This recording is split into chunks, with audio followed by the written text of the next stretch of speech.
Magandang gabi mga masters, bali ngayon po ay 8 videos po ma-upload ko po sa aking YouTube channel. Tama nga mga masters, 8 videos nga po ma-upload ko. Yon, what's up mga masters? Nandito na naman tayo sa panibagong araw, panibagong kabanata na naman ang pagsasama-samahan natin ngayon guys.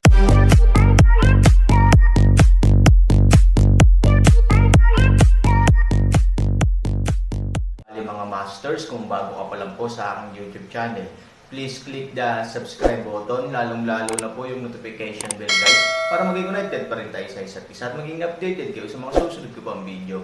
Bali mga masters, bago natin umpisahan ng kwento ay mag-shoutout po muna tayo para sa mga solid nating tagapakinig. Shoutout kay Lisa Paulite at shoutout kay Jefferson San Agustin. Yun na nga mga masters, no? Bali hindi na ito patagalin. In 3, 2, 1, let's go!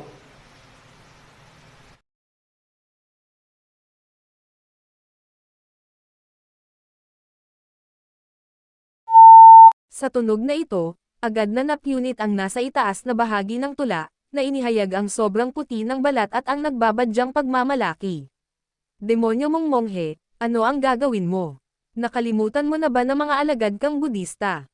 Nang makita ito, agad na tiniis ni Fu Mang ang sakit na halos malaglag, pilit na bumangon at galit na galit. Ama Taba, anong magandang bagay? Muling pinagdikit ni Roshan ang kanyang mga kamay, huwag magpanik, benefactor. This girl is just evil chi. My disciple is the god of Buddha, light and gold. This combination is for her good. Kapag tinulungan siya ni Jie Chen na makalusot sa katawan, natural niyang matamasa ang liwanag ng Buddha sa katawan, kaya hindi siya mahuhulog sa masamang paraan. Huwag kang magalit, tara na. Oo, si Jie Chen ay nag-order at tumingin sa tula. Bagamat si Shio ay hindi isang walang katulad na kagandahan tulad ni Lu Raoxen at Qin Shuang, siya rin ay isang nangungunang maliit na kagandahan na may magandang tindig at namumukod tanging hitsura.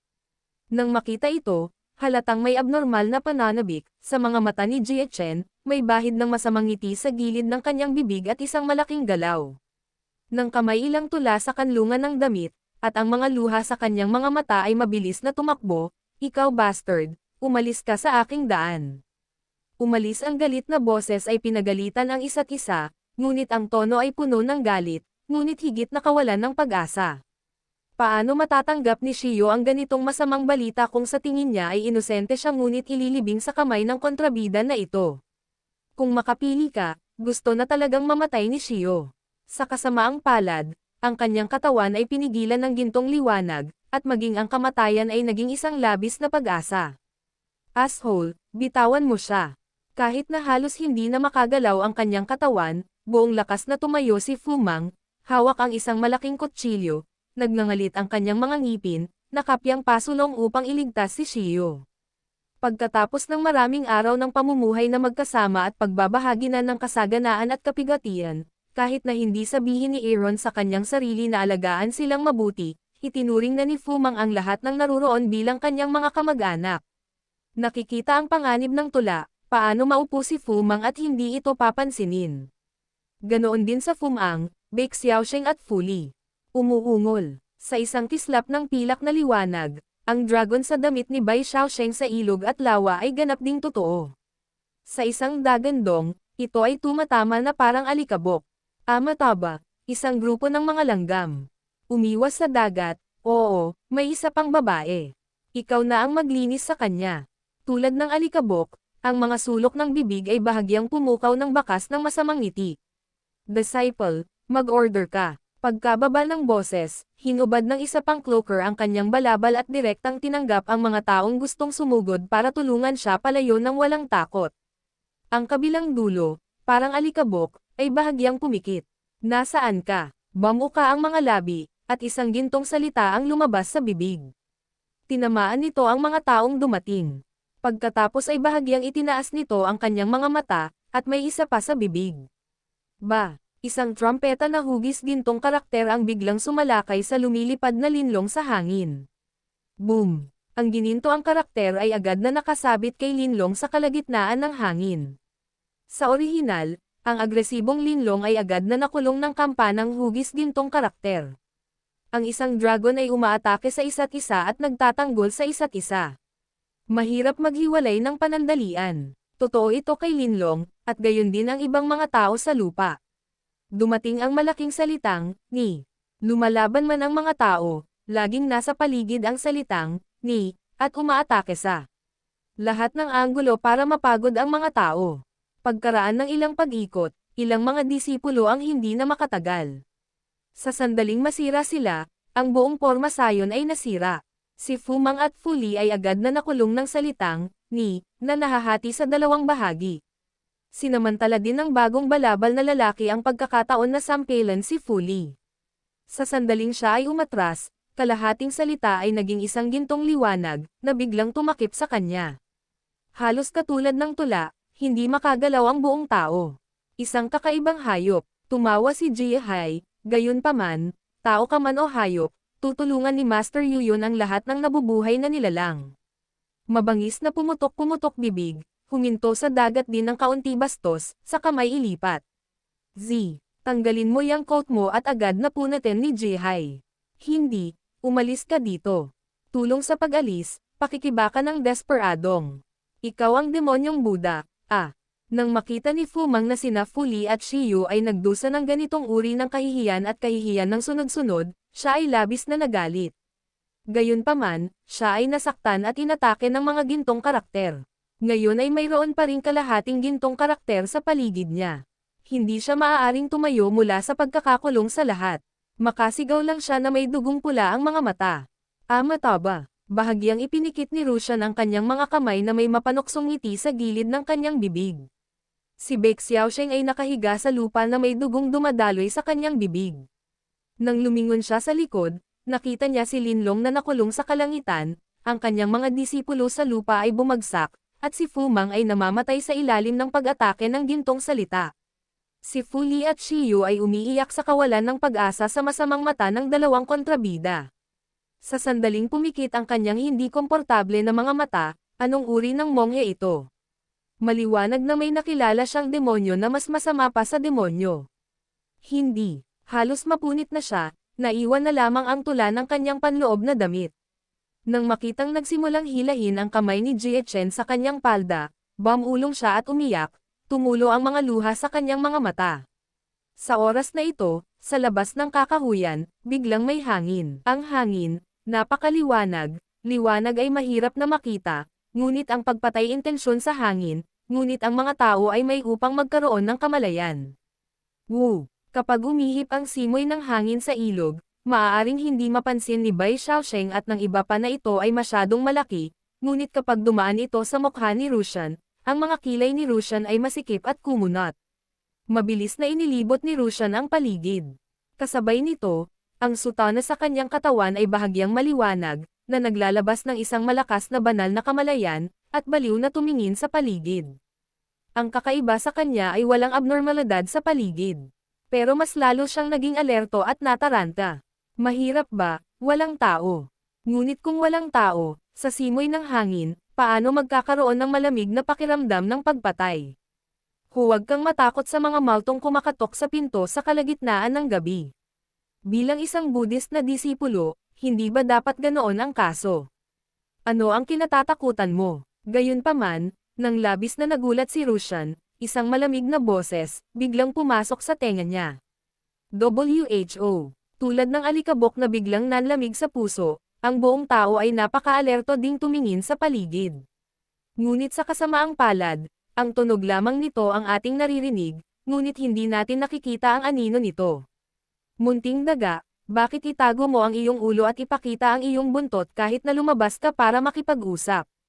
Hindi mahanap, tulad ng alikabok simpleng salita, malinaw naman, ay hindi nais na ilantad ang kanilang mga invisible katotohanan, ay hindi nais na ilantad ang kanilang hindi nakikitang takot sa isa't isa.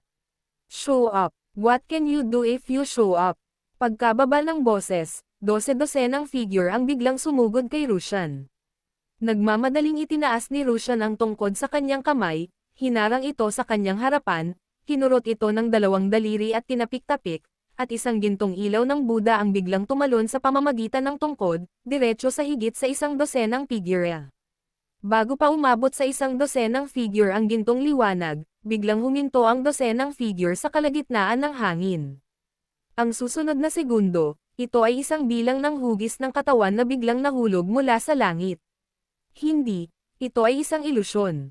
Naaninag din ito ni Russian sa unang pagkakataon at uminom sa gulat. Sa oras na ito, huli na para gamitin ang mga tauhan para protektahan ang sarili. Ang sutana sa kanyang kamay ay nagmamadaling lumabas sa mga pagsabog ng liwanag, at iba't ibang mga tekstong Budista ang makikitang tumataas mula sa liwanag. Bitawan mo ako. Isang malamig na inumin, tulad ng boses ng alikabok na galit.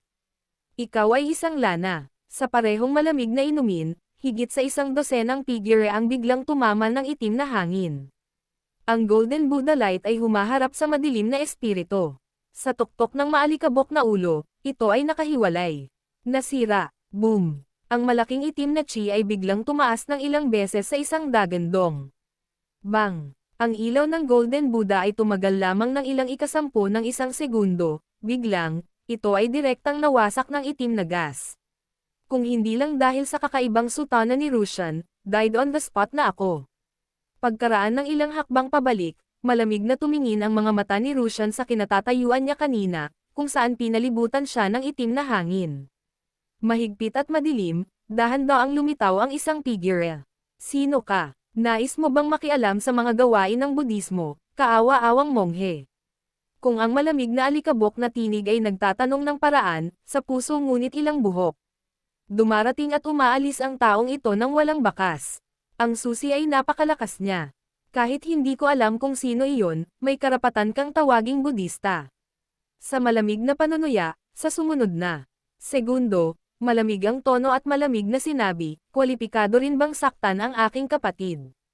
Ikaw ba? Aaron ka ba? Pakinggan ang mga salitang ito, tulad ng alikabok biglang sumasalamin, ang buong mukha ay puno ng mapatla. Kasabay nito, nabigla rin ang mahigit 100 ng mga alagad na may sombrerong kawayan sa likod. Ang sombrerong kawayan ay sumabog sa kanyang ulo, inilantad ang higit sa 100 ng mabangis na mukha. Si Xiang Yaksan Sheng, isang grupo ng mga masasamang tao, ay nangahas na lumabas at manloko sa ilalim ng pangalan ng Budismo. Marami na akong nakitang demonyong Buddha. Napakawalan GMO, ngunit ito ang unang pagkakataon na nakita ko sila.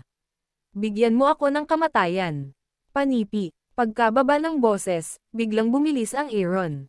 Ang Skyfire Moon ay nagiging pula at asol na dobleng espada, na tumutugma sa katawan ni Aaron sa itim na anino.